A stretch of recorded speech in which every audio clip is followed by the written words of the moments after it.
Om Swastiastu. Assalamualaikum warahmatullahi wabarakatuh. Salam sejahtera, namo buddhaya, salam kebajikan, shalom. Perkenalkan, nama saya Dedi Kurniawan Halim, atau yang dikenal juga dengan nama Deka Halim. Dosen program studi D4 Pengelolaan Konvensi dan Peristiwa, Politeknik Internasional Bali, Tabanan. Pada kesempatan ini, izinkan saya menyampaikan pernyataan diri dosen untuk unjuk kerja Tridharma Perguruan Tinggi atau yang sering disingkat dengan PDD UKT-PT dalam bidang PKM atau pengabdian kepada masyarakat. Adapun penyajian PDD UKT-PT PKM ini saya bagi ke dalam 3 kelompok, sebagaimana pada tabel berikut. Yang pertama adalah kegiatan PKM yang saya lakukan sejak saya bergabung di Politeknik Internasional Bali mulai tahun 2018 hingga saat ini. Yang terdiri dari 7 kegiatan.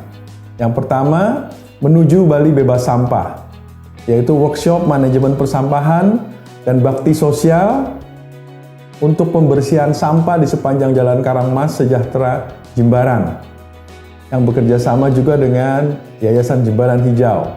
Lalu yang kedua, kami menyelenggarakan kursus bahasa Inggris bagi masyarakat Jimbaran, khususnya mereka yang terlibat dalam industri pariwisata. Juga bekerjasama dengan Yayasan Jimbaran Hijau. Lalu kami juga mengadakan pembagian masker serta penyuluhan bagi masyarakat Jimbaran tentang bagaimana melakukan pencegahan terkait dengan penularan COVID-19 yang juga bekerja sama dengan Yayasan Jimbaran Hijau. Lalu kemudian kami juga melaksanakan pelatihan aquaponik sale atau sayur lele dan pembagian bibit lelenya kepada masyarakat di Desa Kerambitan di Tabanan.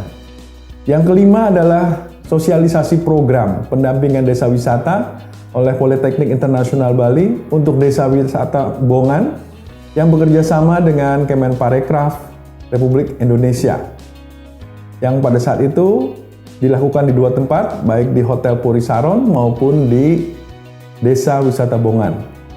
Yang keenam adalah pendampingan penataan Desa Wisata Bongan itu sendiri, yaitu untuk bidang saya memberikan workshop pengolahan manajemen pengelolaan sampah. Lalu yang terakhir, bagaimana kami memberikan pelatihan untuk membuat ekoenzim ya sebagai bagian dari manajemen sampah di Desa Wisata Bongan.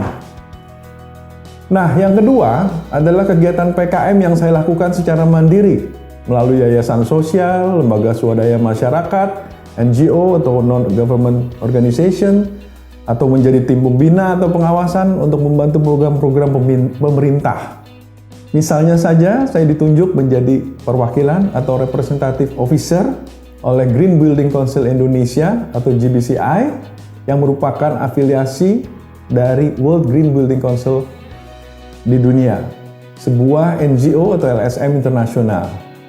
Lalu kemudian juga saya terlibat dalam pemberdayaan masyarakat melalui berbagai macam kegiatan lingkungan, ekonomi, pendidikan, sosial budaya dari Yayasan Jimbaran Hijau, di mana saya juga ditunjuk menjadi ketua. Lalu kemudian melalui NGO atau LSM nasional, Konsil Plastik Hijau Indonesia atau KPHI, yang sering dikenal dengan nama Gerakan Pasti, di mana mereka meminta saya menjadi pengawasnya. Lalu kemudian sebagai anggota tim pengawas dan pembina Bali Energi Bersih, Dinas Tenaga Kerja dan Energi Sumber Daya Mineral, Pemprov Bali, saya juga terlibat dalam berbagai program sosialisasi terkait Pergub 45 tahun 2019 mengenai energi bersih. Dan yang terakhir, saya diminta menjadi penasehat untuk pengembangan desa wisata Sudaji di Buleleng.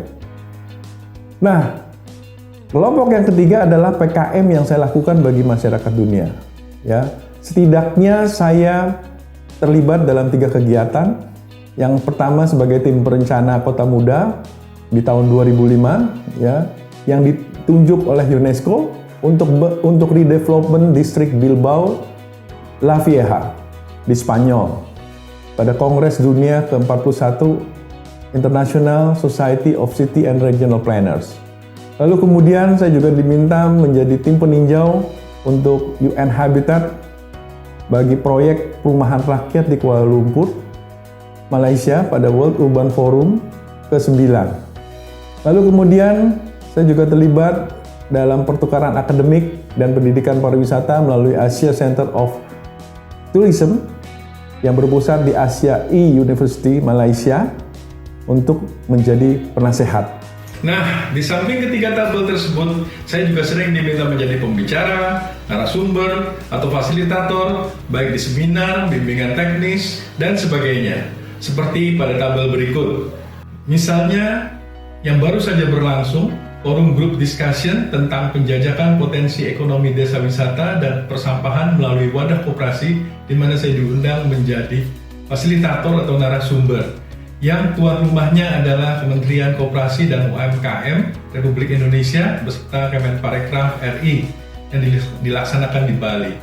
Kemudian webinar nasional terkait etika penelitian, teori dan praktek, khususnya mengenai etika dalam penelitian doktoral dan postdoktoral yang diselenggarakan oleh Podomoro University.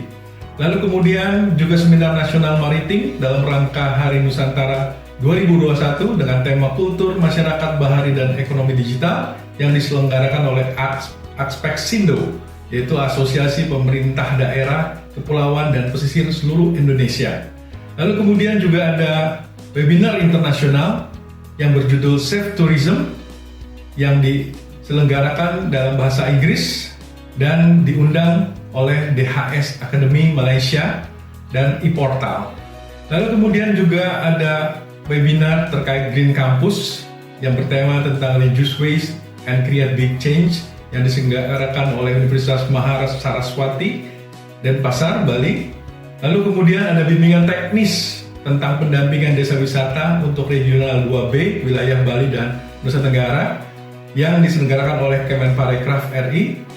Lalu juga ada seminar nasional tentang pertemuan profesi terkait peningkatan wawasan tenaga ahli konstruksi tentang energi menuju Bali bersih terkait dengan pelaksanaan dan implementasi Pergub 45 tahun 2019 yang diselenggarakan oleh Intakindo Bali, yaitu Ikatan Tenaga Ahli Konsultan Indonesia.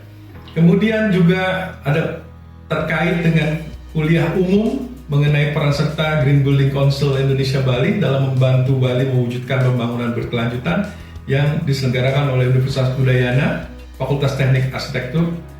Lalu kemudian ada seminar nasional keilmuan arsitektur lanskap yang sering dikenal dengan nama Skala 2018 dengan tema Ruang Terbuka Hijau berlandaskan kearifan budaya lokal yang diselenggarakan oleh jurusan Lanskap Fakultas Pertanian Universitas Udayana. Lalu juga ada seminar nasional temu karya ilmiah mahasiswa arsitektur Indonesia ke-33 yang bertema Livable City yang dihadiri sampai dengan 2000 mahasiswa yang diselenggarakan di Universitas Tarumanegara Jakarta oleh Ikatan Mahasiswa Arsitektur seluruh Indonesia. Lalu kemudian juga ada pendidikan profesi strata 3, aspek sosial dan lintas disiplin pada Musyawarah Daerah ke-9 Ikatan Arsitek Indonesia Bali, di mana saya diminta untuk menjadi narasumber yang diselenggarakan oleh IAI Bali. Lalu juri sayembara International Bali Art and Cultural Center yang merupakan kompetisi ide atau gagasan desain pada tahun 2016 yang diselenggarakan oleh PT Jemberan Hijau dan IAI Bali. Lalu kemudian ada seminar nasional yang bertema Living in Harmony with Green Psychology yang diselenggarakan oleh Universitas Pancasila. Juga seminar yang sama dengan tema yang sama, yaitu Green Psychology oleh Universitas Kristen Maranatha dan juga oleh Universitas Indonesia dalam rangka Psychology Expo dengan tema yang sama, yaitu Green Psychology. Di samping itu, pada tabel berikut yang terakhir ini saya juga diminta menjadi mitra bestari atau reviewer beberapa jurnal ilmiah sejak tahun 2004. Misalnya mitra bestari untuk jurnal kajian teknologi yang dimiliki oleh Fakultas Teknik Universitas Tarumanegara.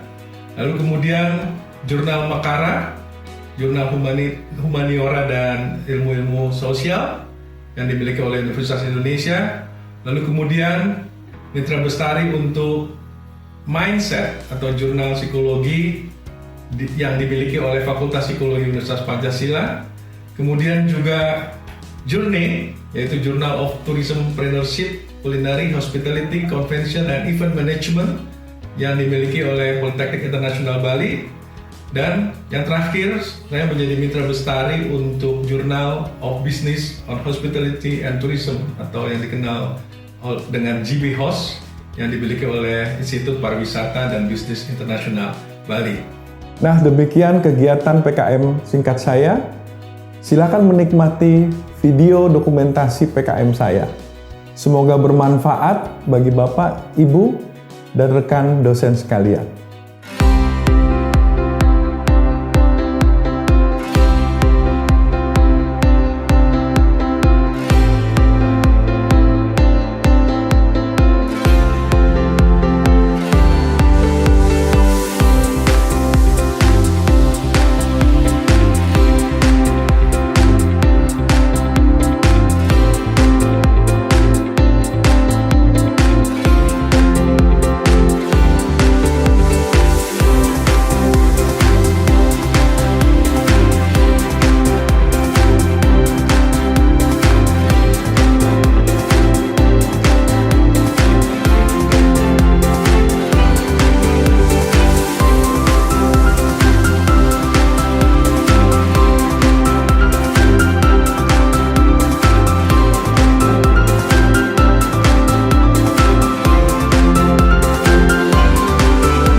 mengedukasi masyarakat dengan kita menghasilkan sampah itu bisa bermanfaat untuk pupuk cair dengan sistem TPS.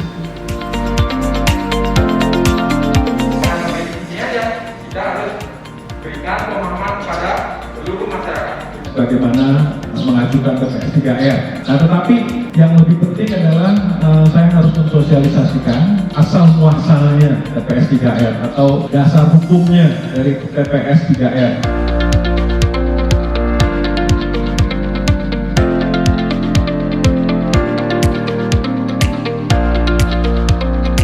Untuk yang non organik mungkin kita rada susah mengelolanya. Nah, kenapa kemudian saya mikir-mikir yang paling cocok apa ya supaya lebih gampang mengatasi masalah sampah gitu ya. Kayaknya ekoenzim nih. Nah, oleh karena itu hari ini saya undang Pak Lukas ya dan Pak Petrus ya, satu dari PIB, satu dari Yayasan Jembaran Hijau akan kasih demonstrasinya.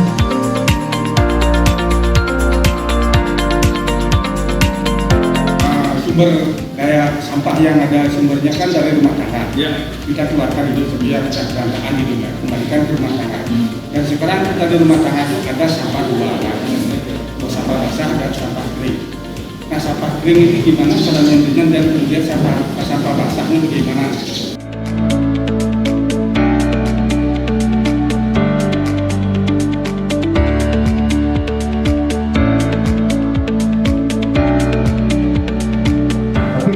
Kita bicara begini, patokannya ya, biar nggak gitu susah, isinya sepertiga aja.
Swastiastu.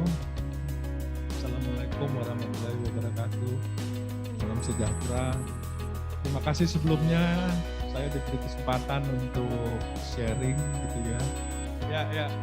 Jadi tadi disebut-sebut ada istilah intermittent. Nah, itu juga terkuak di penelitian saya.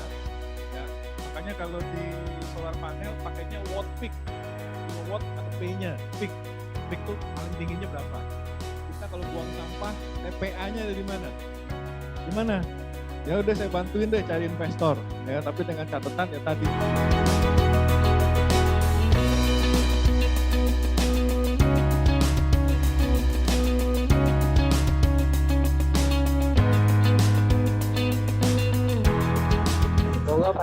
Tadi sebenarnya saya kasih honor itu bukan dalam konteks kebermanfaatan ya. Correct me if I'm wrong ya pertanyaannya. Apakah yang dimaksud kebermanfaatan ini adalah significance of study? Nah, kalau significance of study ya harus ditulis.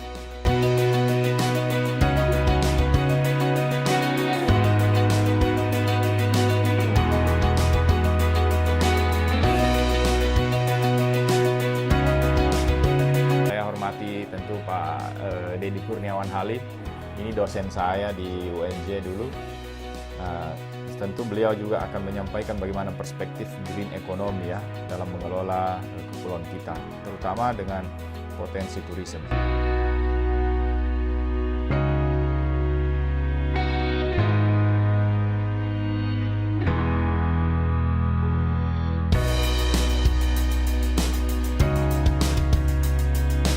Eddie from Indonesia, Bali.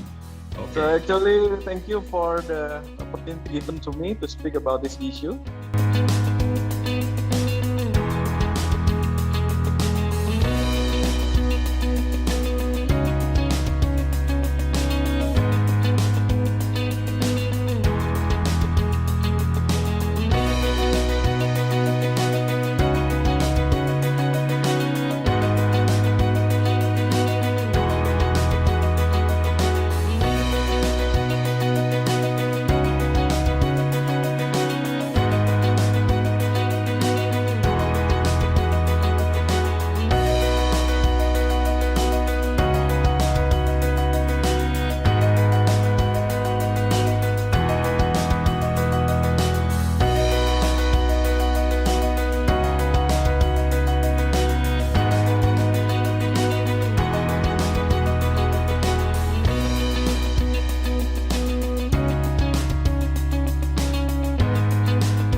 Kepada Bapak DK Halim, ya boleh dari Ibu.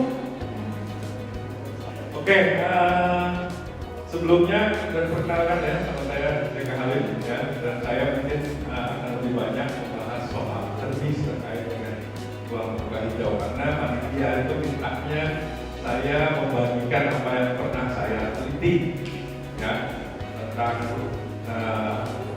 ruang terbuka hijau.